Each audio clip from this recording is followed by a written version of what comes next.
Okay. Now let's kill this.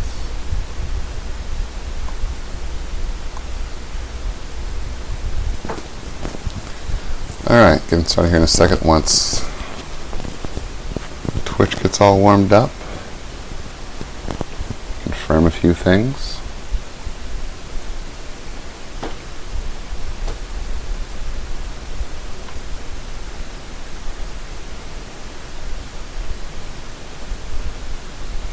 Alright, I think this looks alright. So, where are we? Just going to GitHub real fast. Still trying to add some organization to this guy, but let's go ahead and edit this to include the commit. Might be a little bit easier to do as we go, as opposed to building a good backlog for ourselves of tasks.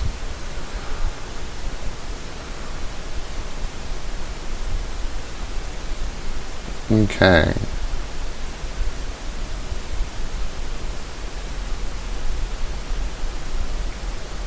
I'm just going to do the commit for this guy.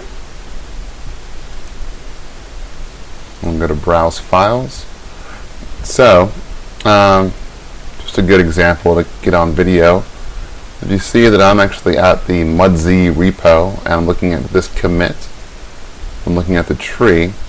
So if I wanted to download just this commit, I could, which is the Singleton pattern day 1.5. This is what we're trying to link to. We're trying to get these guys in line with the video, so that if you're watching, you have a little shallower of a journey to go through to follow along. You just go ahead and click download, or whatever you'd like.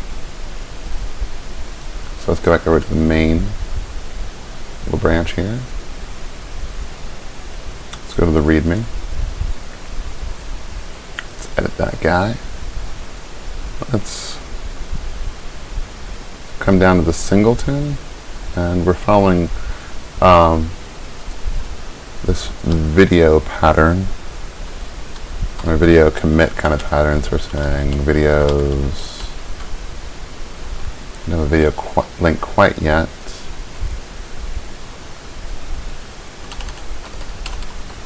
And commit.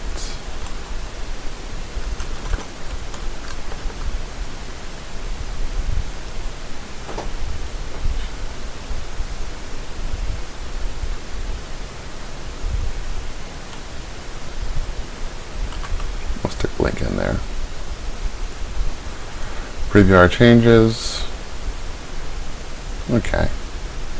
I'm not going to win any awards, but we're all learning, and hopefully at the end of this learning journey, we'll all be better.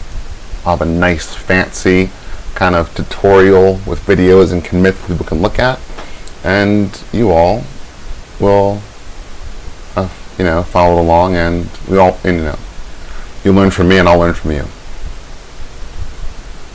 Okay, so I'm sorry for the scrolling. So we did the Singleton pattern, and I'm going to go ahead and deep dive back into that because we did so much refactoring and not quite as much work with the pattern. And so since the second semester is really about digging in deep and really getting our hands dirty, I think we can definitely kind of take a look, play the game, and keep analyzing the Singleton pattern. I did add this kind of brainstorming document just to kind of get an idea of what the game mechanics are going to be. And I started doing these world laws. I think there's a lot of places we could fork in terms of how the game's actually going to be played. Let's do Notepad. So one of the things I'm playing around with, and I'll just diverge very briefly before getting into the code. One of the ideas I'm playing around with was making a map. Let's use that as an example. Let's do a basic grid.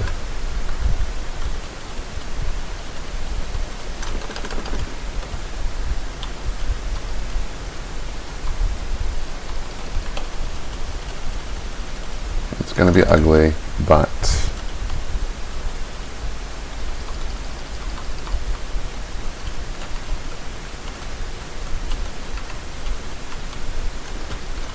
not as bad as I thought.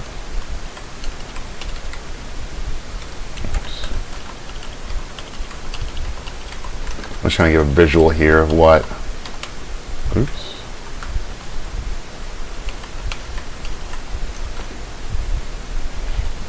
Okay, so assuming that we had this grid, and further assuming that your player was at the intersection.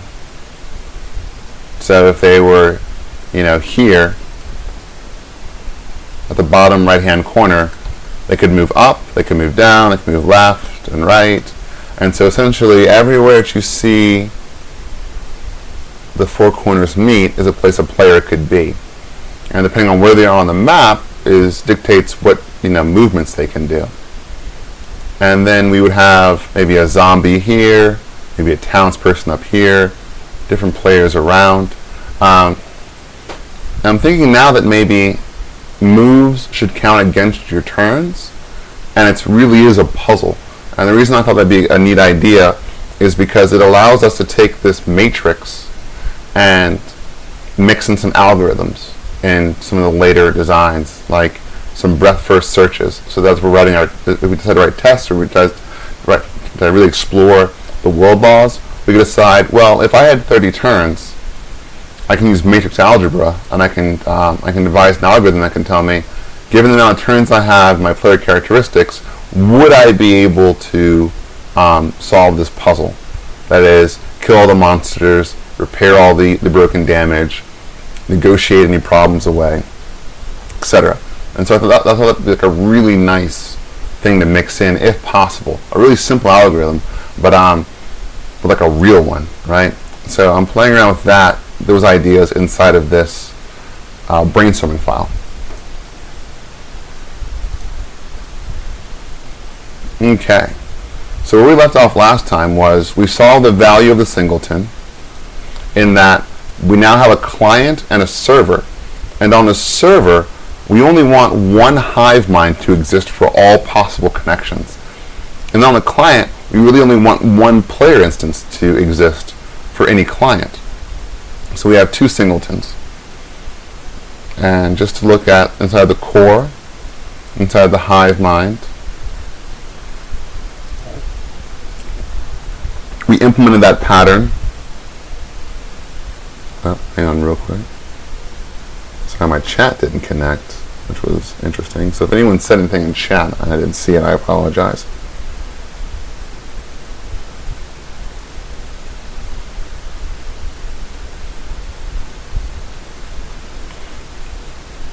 Okay, so give that a second.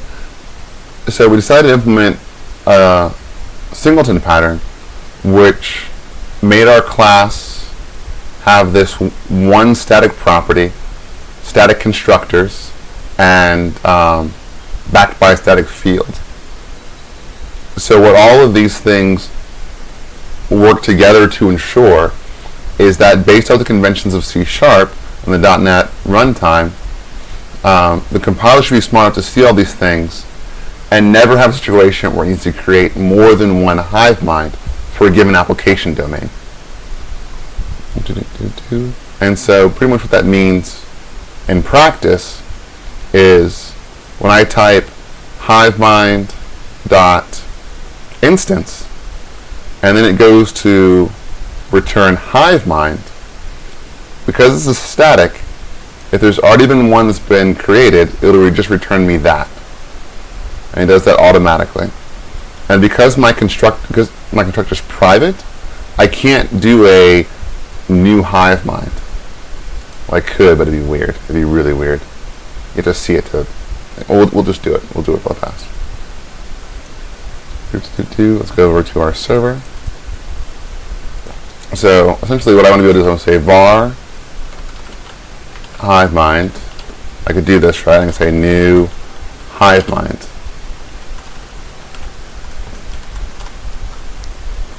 And cannot access private constructor here. So by making that constructor private and the other one's static, I'm prevented from writing the new.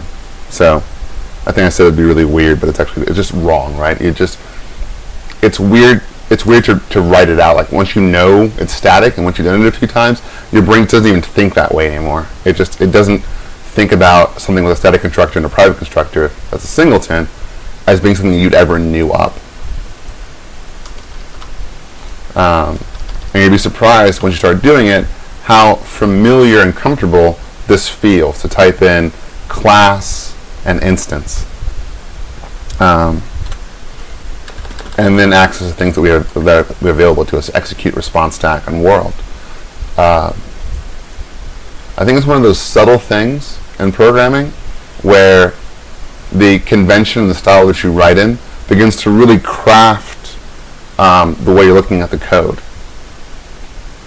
And again, in that sense that, once you write that singleton pattern, suddenly in your brain it clicks and you say, you know what, I would never even think to new up that because it's a singleton. Well, there's nothing that really made it that way, right? We're really molding our own world here. We're really just the lords of this code, and it could be anything. But as soon as we rash it into something, it really persists as that thing in our mind. And I say that because, or I harp on that a little bit, because last week we did a lot of refactoring, and one of the hardest parts about refactoring is going against something that you've already established, right? Because once you've established it, it almost has a life of its own. And you'll find a lot of reluctance within yourself and other programmers, whatever have you, to go back and change something that's been established. It's as if it's like killing it almost. And we try to get over that and just say, you know what, we did it, we can undo it, and sometimes it's for the best. And let's not get involved in the sunk cost theory that just because we did it, it must be right. Okay, so this becomes a little difficult to test because we have to run one inside of Visual Studio and then we need to run the other one from the console. So we'll go to our folder, we'll go inside of our bin and our debug. We're going to start this. So we started up our server and it says it's listening on our loopback IP and on this port, and that we're waiting for a connection. So then we'll come over here and we'll start up our console, and we wrote in